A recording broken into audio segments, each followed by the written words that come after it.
Range Rover 444 Jaguar стартердің втягивающий міне питагын тазалауға разборный екен да, бір жақсы одноразовый вальцованный емес. Питагы қайға кетті және пружинамен не қылды ма? Питагы қойды. Надо мына столына басыр. Міне тұр питагы, міне питагы тұр, короче, міне жарқа қосты, міне разборный да.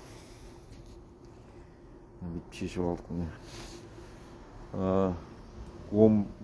Қане 12 жыл болды ма Бақа сен айдап жүрген уже? В общем, 11 жыл болды. 2007 ғой, 2007-тен бері родной ғой. 2007-тен бері родной вообще, міне Range Rover'дегі Jaguar моторда. Питагын қазір контағын тазалаймыз. Щеткаларын, якорларын тазалап шықтық. Міне бір жақсы. Разборный. Мына қайтадан жинап, тазалап сап қоямыз. Стартер бұда. Мен баяғыда бір шешкен бұдан.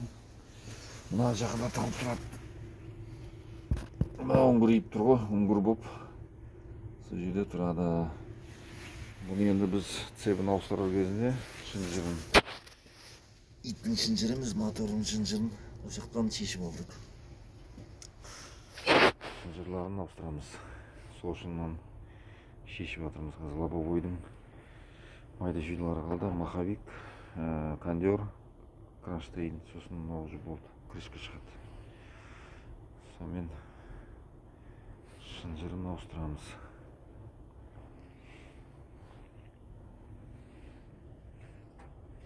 Короче, соққы оталарыңызды тырр деп біраз дейді.